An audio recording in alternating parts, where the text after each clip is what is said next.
My son said, "I don't want your last name anymore. My new dad says you're a loser, and I should take a real man's name." My wife smiled. I said, "Fine." A week later, the family lawyer called. "Ma'am, do you realize what you just let him sign away?" I'd been paying $200 a month in child support for 3 years, every month like clockwork, while my ex and her new husband posted vacation photos from Cancun and bought my son the latest gaming console. Meanwhile, I was eating ramen in my studio apartment, working overtime to cover the payments and my own rent. The disrespect started small. My son began calling me by my first name instead of dad. Then came the stories about how his stepdad was teaching him to be a real man, how to fix cars, throw a football, stand up for himself. Things I'd tried to teach him before the divorce, before his mother poisoned him against me. When he showed up to our weekend visit wearing a jersey with his stepdad's last name on it, I knew things had shifted. He barely looked at me during dinner, texting the whole time. When I asked about school, he shrugged. When I suggested we go hiking like we used to, he said his real dad already took him last weekend. That's when he said it, standing in my doorway, refusing to come inside. "I want to change my name. Drop yours, take his." He says you're a loser who can't even afford a real house. My ex stood behind him, arms crossed, that familiar smirk on her face, the same expression she wore when the judge awarded her primary custody and set my support payments. She was already planning her next vacation, I could tell. Her designer purse, the one I'd essentially paid for, hung on her shoulder like a trophy. "He's old enough to make his own choices," she said. "You could fight it, but that'll just make him hate you more. Besides, we both know you can't afford another court battle." I looked at my son, 13 years old, already taller than his mother, wearing shoes that cost more than my weekly grocery budget. Shoes I'd paid for, technically, through that monthly check. "Fine," I said, "if that's what you want." I called my lawyer the next morning. "You're sure about this?" he asked. "Once you sign, there's no going back. This terminates everything." "I'm sure. Draw up the papers." The name change, the adoption paperwork, all of it.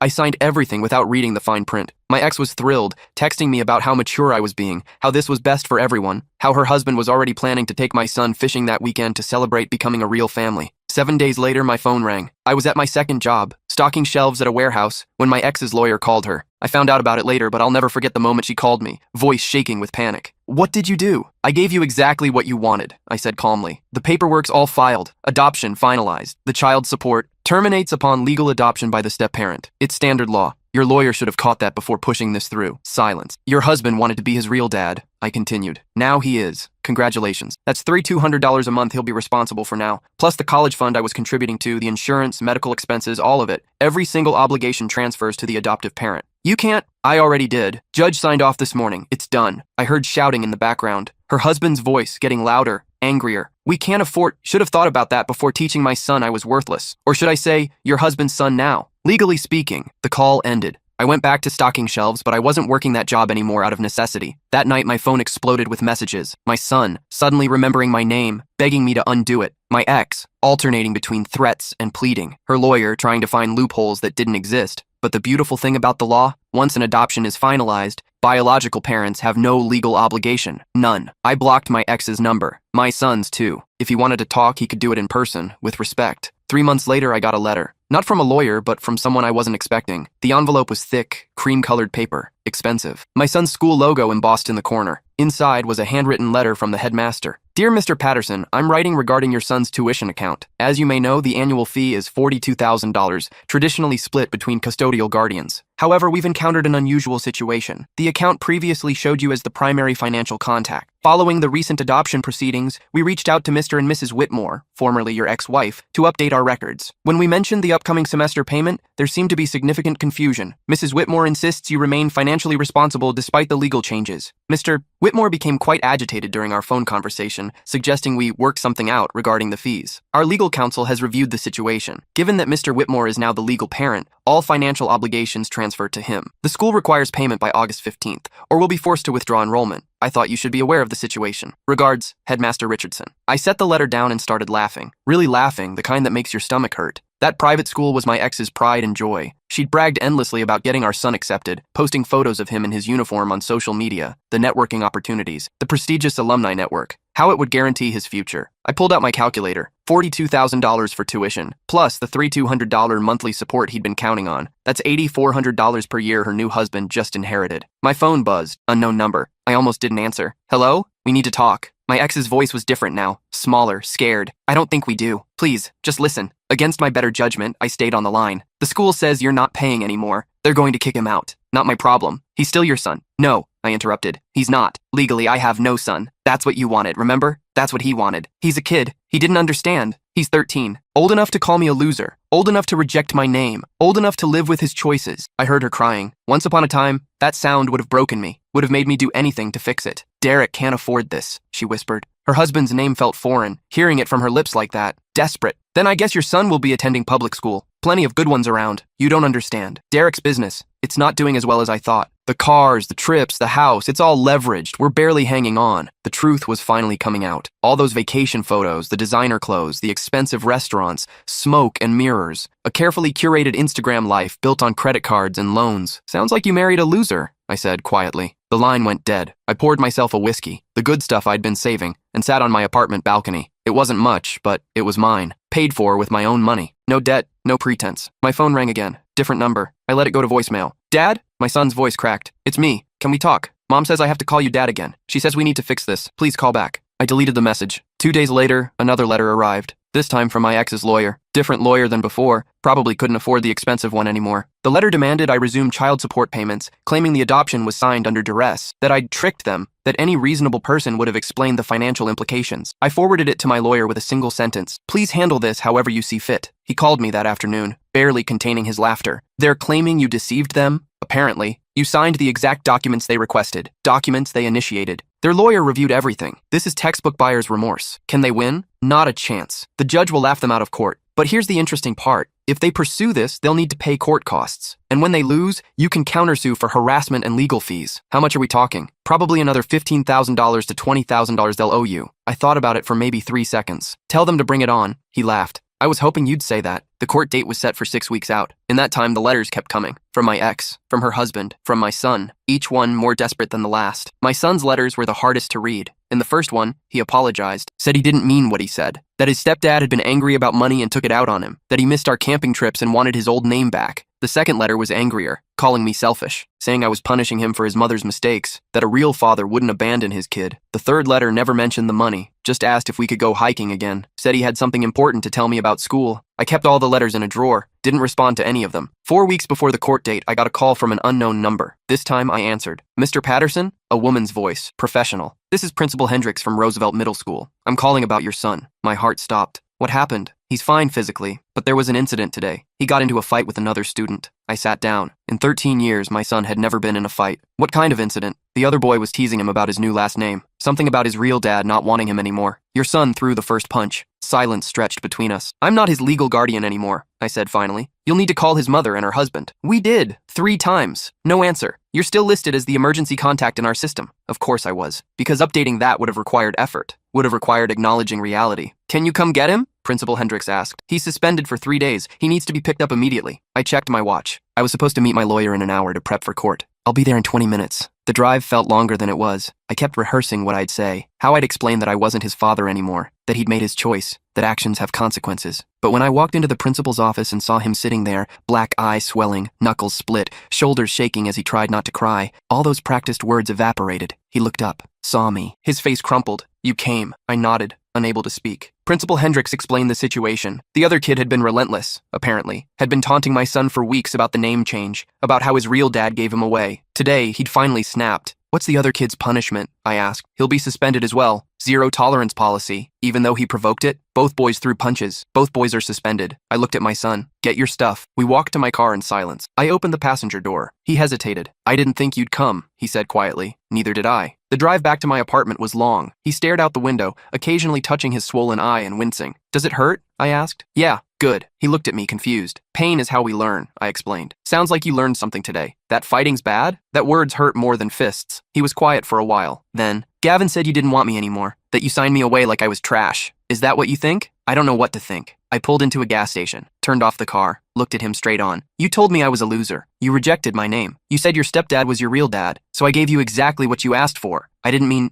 yes, you did. In that moment, you meant every word, and that's okay. Actions have consequences. You chose him. Now you get to live with that choice. Tears started rolling down his face. I'm sorry. I know you are. But sorry doesn't change legal documents. Can't you fix it? Even if I wanted to, I can't. Once an adoption is finalized, it's permanent. Your stepdad is your legal father now. That means he's responsible for you, for your school, for your future, for everything. But he's not paying for anything. Mom says they can't afford it. She says we might have to move. I started the car again. That's not my problem anymore. We drove the rest of the way in silence. When we got to my apartment, I gave him ice for his eye and made him a sandwich. He ate mechanically, staring at the small TV in my living room. "This place is tiny," he said. "It's what I can afford after paying your support all those years." He looked around like he was seeing it for the first time. The secondhand furniture, the dishes in the sink, the stack of work clothes by the door. "Were you really eating ramen?" "Every day for about 6 months, sometimes twice a day." "Why didn't you tell me? Would it have mattered?" He didn't answer. I sat across from him. "Your stepdad drives a Mercedes, lives in a house with a pool, takes you to expensive restaurants, buys you $200 shoes. Did you ever wonder how he afforded all that?" Mom said he was successful. He is, at pretending. All that stuff, it's financed, borrowed, built on credit cards and loans. None of it's real. But the trips, paid for with my child support money. Every vacation, every new gaming console, every fancy dinner, that was supposed to be for your food and clothes and future. Instead, they spent it pretending to be rich. His face went pale. "I didn't know." "Of course you didn't. They made sure of that." The court date arrived on a gray Tuesday morning. I showed up in my best suit, the one I'd bought at a thrift store but had dry cleaned until it looked almost new. My ex and her husband were already there, sitting with their bargain bin attorney who looked fresh out of law school. My ex had dark circles under her eyes. Her designer purse was gone, replaced with something that looked like it came from a discount store. Her husband wouldn't look at me, just stared at his phone, jaw clenched tight. My lawyer leaned over. "They're going to argue that you failed to explain the financial consequences of the adoption, that you deliberately withheld information to trick them. Can they prove that?" "They'll try, but we have the signed documents showing their lawyer reviewed everything. We have emails where you simply agreed to their requests. And we have text messages from your ex celebrating how easy you were being." The judge was a woman in her 60s with sharp eyes and no patience for nonsense. She read through the filings, occasionally glancing up at us over her reading glasses. "Let me see if I understand this correctly," she said, looking at my ex's lawyer. "Your clients initiated adoption proceedings. Their lawyer reviewed all documents. Mr. Patterson signed without contest, and now they want to reverse it because they don't like the financial implications? Your Honor, Mr. Patterson failed to disclose." "Failed to disclose what, exactly? That adopting a child comes with financial responsibility? That's not disclosure, counselor. That's common sense." "Oh, but the child support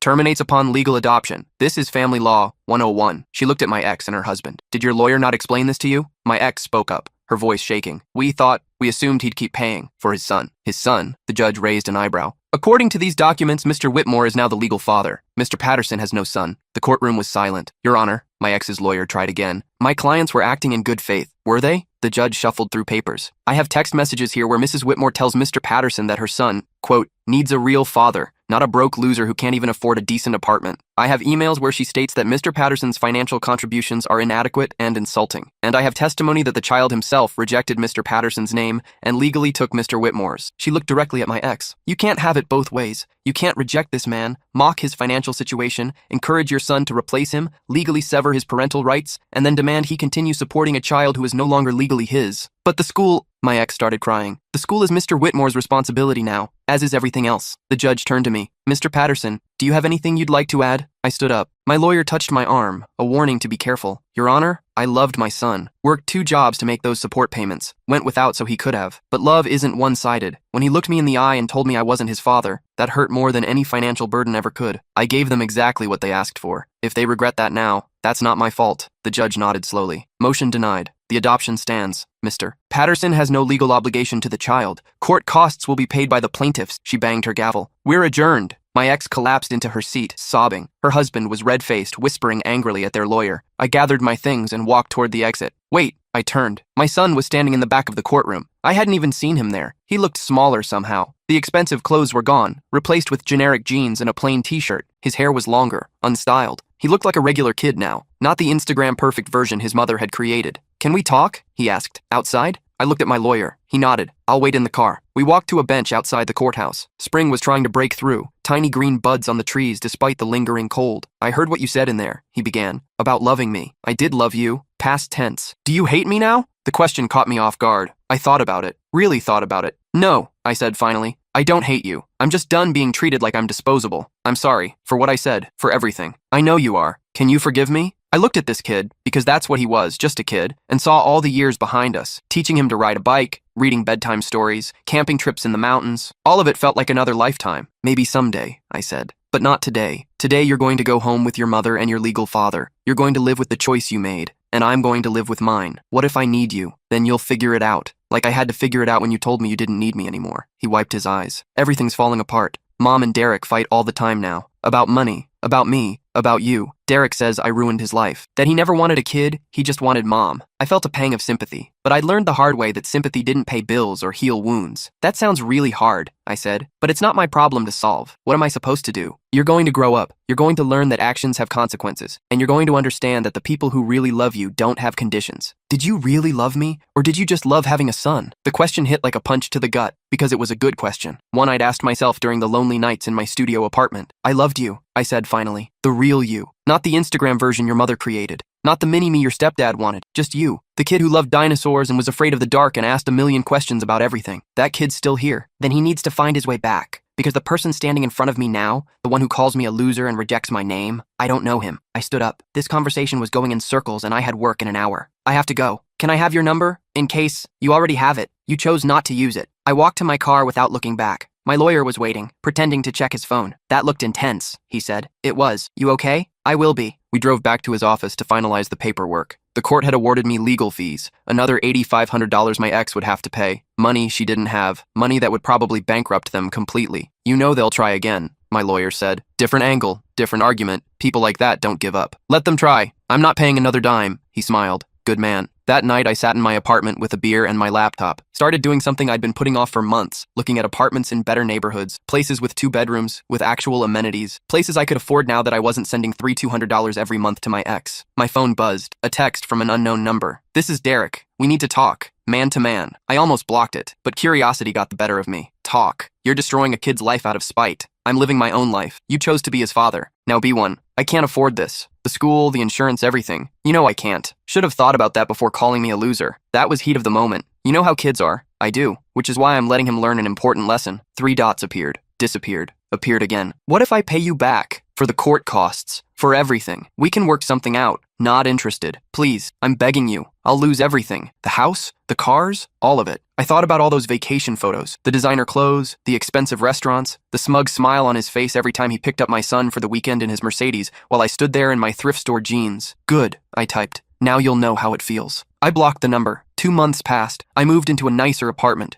2 bedrooms like I'd planned. One for me, one as an office, or maybe a guest room, or maybe just empty space that was mine. I'd started saving money, real money, opened an investment account, started planning for a future that wasn't defined by monthly support payments and weekend visitation. My lawyer called on a Wednesday afternoon. You're not going to believe this. Try me. Your ex is filing for bankruptcy. The house is in foreclosure. Her husband's business folded. They're moving into a rental apartment across town. And my son? Enrolled in public school. Roosevelt Middle, actually. Same one he got suspended from. The irony wasn't lost on me. All that time at the prestigious private school, all those networking opportunities and alumni connections, gone. Now he was back where he would have been if his mother hadn't been so obsessed with appearances. There's more, my lawyer continued. She's filing for divorce. That surprised me. Already? Apparently the financial stress was too much. Plus, Derek wasn't handling the parenting responsibilities well. I guess being a real dad is harder than he thought. I didn't feel the satisfaction I thought I would. Just tired of all of it. What happens now? She'll probably try to contact you again. Maybe try to reconcile, maybe ask for money, maybe try to guilt you about your son. And legally? Legally, you owe her nothing. The adoption stands. Derek is the legal father regardless of the divorce. Those obligations don't disappear just because the marriage ended. After we hung up, I poured myself a drink and sat on my balcony. The sun was setting, painting the sky in shades of orange and pink. From up here, I could see the whole city, could see the life I was building. My phone buzzed. This time, I recognized the number. Hello? It's me. My son's voice was different, older somehow. I know I'm not supposed to call you, but I needed to hear your voice.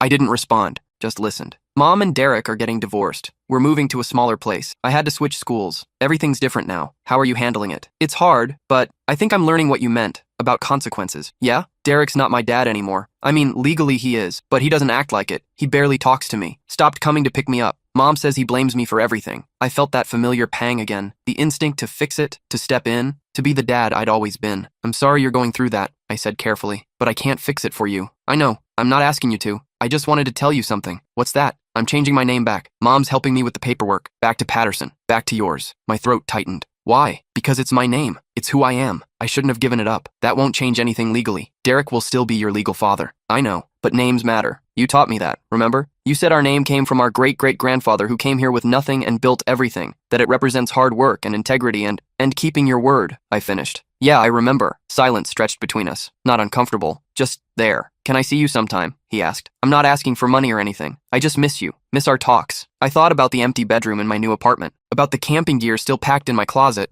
About all the weekends I'd spent alone while my son was posting photos with his real dad. Maybe, I said. Let's start slow, with a phone call every now and then. See how it goes. Really? Really? But there are conditions. Okay, you treat me with respect. You don't lie to me. And you understand that I'm not your ATM or your backup plan. I'm just me. Take it or leave it. I'll take it. We talked for another 20 minutes. About school, about his classes, about a book he was reading, normal stuff, the kind of stuff we used to talk about before everything fell apart. When we hung up, I felt something I hadn't felt in a long time. Not happiness, exactly. Not even hope. Just possibility. 6 months later, we'd fallen into a rhythm. Phone calls twice a week. An occasional lunch on Saturdays. We didn't talk about the past. Didn't rehash the hurt. Just focused on now. He told me about his teachers, his friends, his struggles with algebra. I told him about my work, my plans, my life. We were rebuilding something. Not father and son. Not legally, anyway. But something real. One Saturday, we were sitting at our usual diner when he asked the question I'd been expecting. Do you think you'll ever forgive Mom? I stirred my coffee. I don't think about your mother much anymore. She asks about you sometimes, wonders how you're doing. She has my number if she wants to know. She's afraid you hate her. I looked at him, at this kid who was slowly becoming a person I recognized again, who said please and thank you,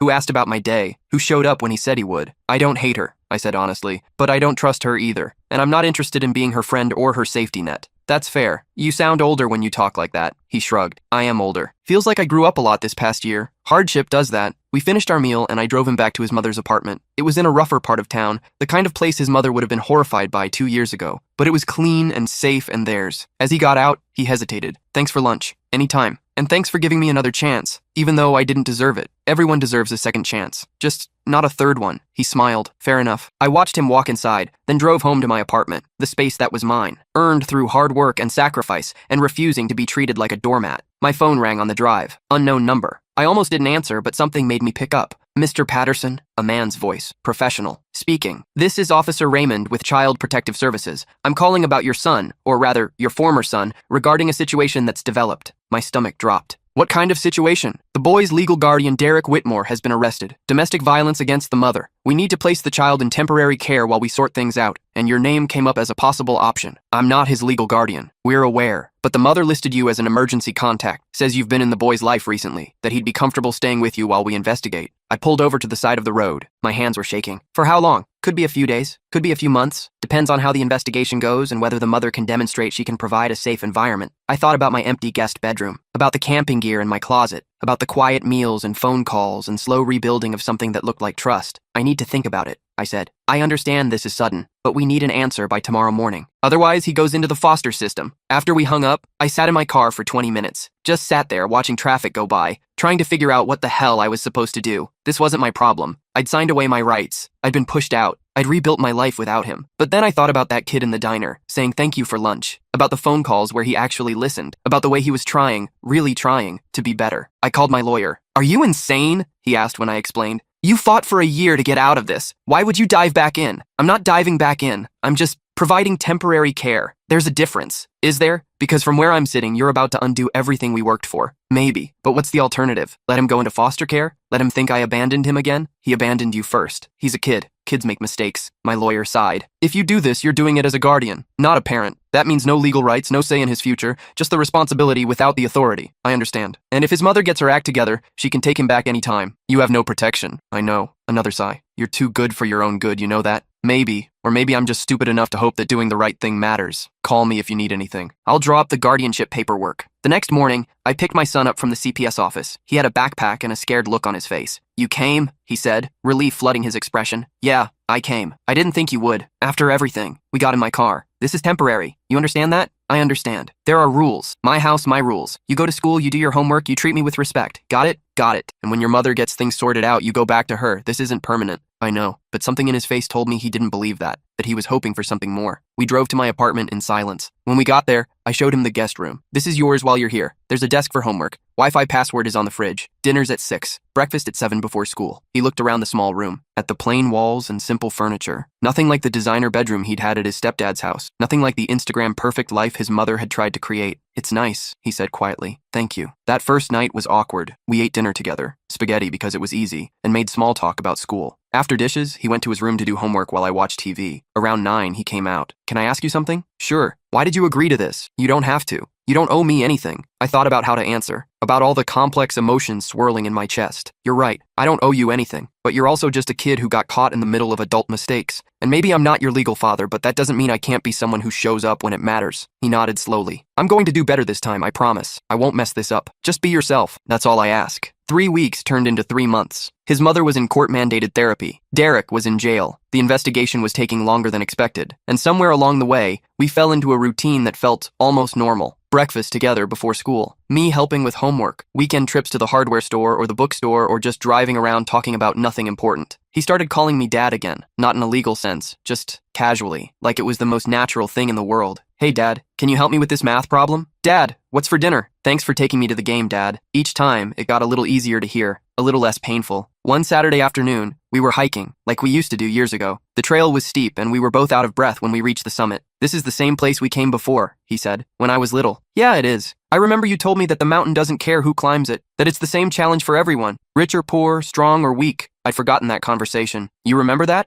I remember everything. All the lessons you tried to teach me. I just wasn't listening. We sat on a rock, looking out at the valley below. I'm listening now, he said quietly. I know you are. If I could go back and change what I said that day, about the name, about you being a loser, I would, in a heartbeat. I know, but I can't. So I'm trying to show you instead, that I'm different now, that I learned. I put my hand on his shoulder. You're doing fine, kid. Better than fine. Does that mean you forgive me? The question hung in the air between us. The one he'd been wanting to ask for months, but hadn't had the courage to. Yeah, I said finally. I forgive you. He started crying then. Not dramatic sobs, just quiet tears that rolled down his face as we sat there on that mountain. Thank you, he whispered. We sat there until the sun started setting, painting the sky in those same oranges and pinks I'd watched from my apartment balcony. But this time, I wasn't alone. 6 months after that phone call from CPS, his mother got clearance to take him back. She'd completed her therapy, had a stable job, and had moved into a decent apartment. The court said she was ready. The night before he was supposed to leave, we made his favorite dinner, chicken tacos, and ate mostly in silence. I don't want to go, he said finally. You have to. She's your mom. She's worked really hard to get you back. I know, but it feels like I'm losing you again. You're not losing me. I'm just a phone call away, and we can still do lunch on Saturdays if you want. Promise? Promise. He moved back to his mother's the next day. I helped carry his boxes up 3 flights of stairs. His mother stood in the doorway looking nervous. Thank you, she said, for everything. I know I don't deserve, you don't need to thank me. I did it for him, not for you. She nodded, accepting that. Can we talk sometime? About everything?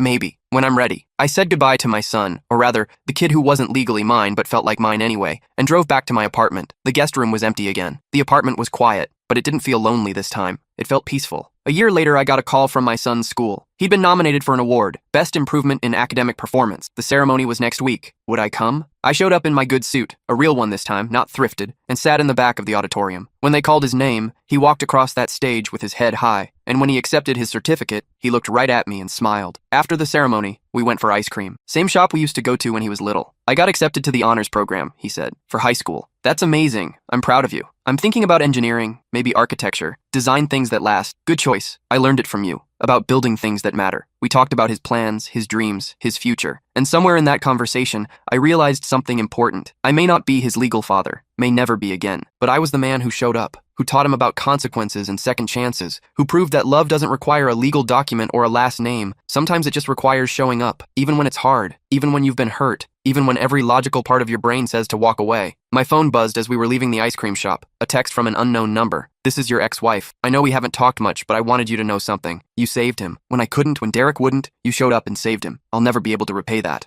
I stared at the message for a long moment, then typed back, you don't need to repay anything. We're good. Because we were. Not in the way we'd started, as husband and wife, as a family, but in a new way, as two people who made mistakes and learned from them, as two people trying to raise a good kid in a complicated world. And as I drove my son back to his mother's apartment that night, I realized something else. I didn't win because I walked away. I didn't win because I got out of child support or made them face consequences. I won because I chose to show up when it mattered. Because I chose to be the bigger person. Because I chose to love a kid even when he didn't deserve it. Even when he'd hurt me. Even when it would have been easier to stay gone. That's what real fathers do. Not because a piece of paper says they have to, but because it's who they are. And maybe that's the lesson he needed to learn all along.